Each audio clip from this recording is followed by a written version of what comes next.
running started for me was about 3.5, almost 4 years ago. I'd just come off being out of the water for 12 months from surfing. Needed to basically get my fitness back up again to get back out in the water. Yeah, after work 9 to 5, I went around to the running shop in Burleigh and bought my first pair of running shoes and thought I'd take them for a test well that night and ran 50k, so that was my first experience of running.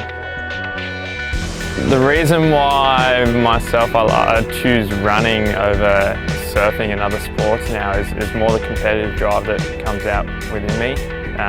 The main reasons why I do run now is to push the boundaries of what the human body is capable of and also what the mind is capable of. It's all about going out there 1 foot in front of the other when things hurt, digging deep, going through those brick walls and assessing and going forward. The toll that it takes on your body.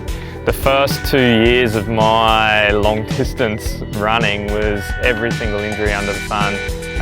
ITV syndrome, loss of toenails, stress fractures, hip problems, knee problems, joint problems, everything. I had it all. Now that I've been in the sport a little bit longer, the body's gotten used to it. I don't have basically any injuries from running. Your body adapts and gets used to the bombardment of pain and torture that you apply to it.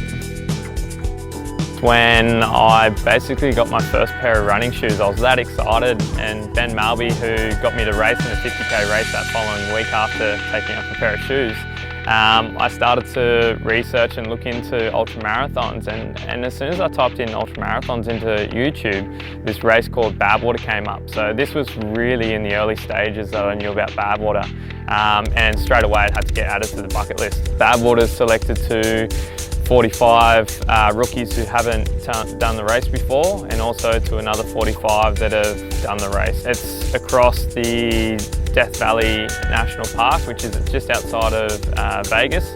It has records of the hottest temperatures on the planet, and it's 217k. So every single race that I structured over that period was basically to get me into Badwater.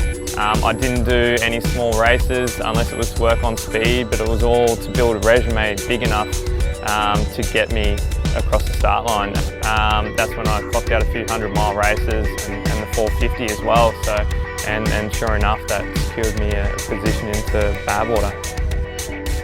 So things that get me going and definitely motivate me are the people who are there to support me. It's not as if I've just turned up to a race by myself and someone happens to pass me a water bottle.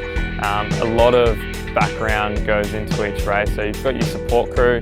I'll always travel with Brennan and Jamie, who are my main support crew. It's almost down to the point now where we don't even have to talk to each other. They know exactly what I need, when I need it, depending on what part of the race I'm in. They're the backbone of every single person who runs an ultra marathon. The people that are the quiet people in the background that no one knows about. They're responsible for everyone getting to the finish line and achieving their goals. So you're running for yourself, you're running for them as well, because of how much work they've done for you. There's so many people that have basically gotten you to the start line, especially for Badwater that's coming up.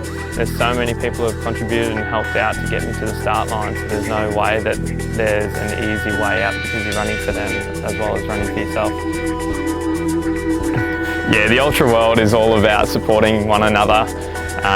It's completely different to every other competitive sport that I've partaken in. So it's one that keeps drawing you back, is the friendships that you make and the people that you meet out on the course.